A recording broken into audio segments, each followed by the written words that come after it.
and had a wealth of experience. The Blackwell case, which Jessie Beale had referred to, had not been given to him by Chambers. He had taken it privately, actually against orders, because Roman Blackwell was a highly disreputable rogue to whom Daniel owed a debt on honor. Blackwell could not pay anyone. Daniel had earned his undying friendship by pulling a rabbit out of a hat, as it were, and succeeded in proving Blackwell's innocence of murder. Marcus Ford Croft, the head of Chambers, had forgiven Daniel for taking the case without permission, probably because he was an old friend of Daniel's father's. He would not extend such leniency twice. Jessie was staring at him, waiting for him to go on. Her face was full of hope, but it was fading even as he watched. This was probably the last place she could go. So it is murder they're charging him with, he said. She bit her lip and nodded. What was Adwell doing in the warehouse at night? And who is, or was, Paddy Jackson? Paddy was one of the other Jackson boys. I suppose he still is. You don't get out of it just by dying. They'll always reckon he's one of them anyway. Daniel was beginning to understand.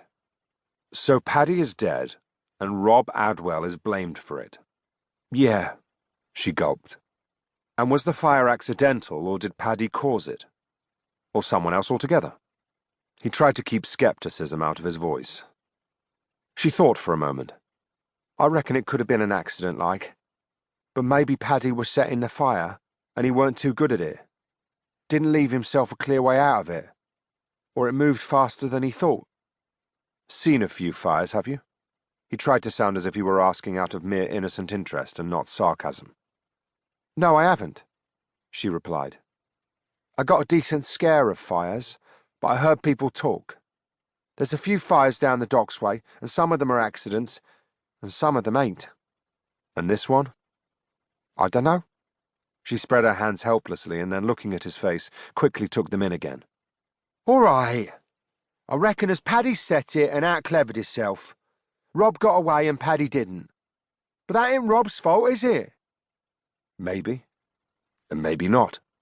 If two people set out to commit a crime, and burning a warehouse down is a crime, and one of the people gets killed, the other one might be found guilty of his death. He watched the shadows in her face as her emotions changed and she understood the depth of what he said. Oh, well, it's a good thing, innit? That they weren't together doing something wrong, a crime like. They wouldn't be doing anything together.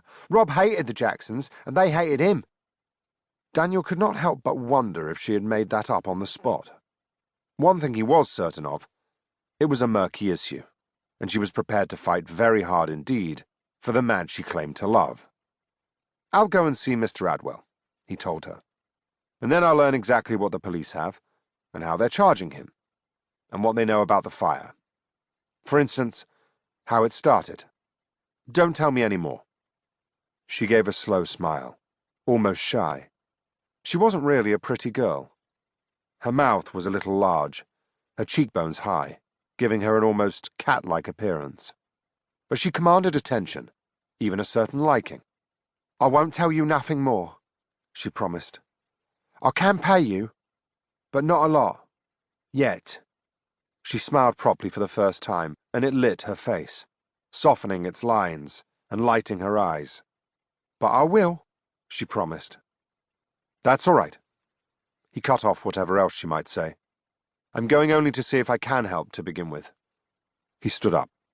Then she rose slowly, clutching her small bag in a gloved hand, almost like a child's. At 25, he felt ridiculously older than her. She had already given him her address, and he had no need to ask for anything further.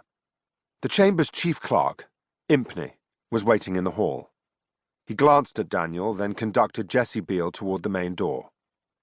As soon as she was gone, Daniel knocked at Kitteridge's office door. The moment he heard an answer, even though the words were indistinguishable, he opened the door and went in. He shut it behind him. Kitteridge looked up from the papers he was reading, frowning slightly. What? If you're bored, there's a whole lot of stuff you could draft replies to over there. He glanced at a table on the other end of his room, considerably larger than Daniel's. But he was 10 years older than Daniel, and generally considered the most promising barrister in Chambers. He was taller also.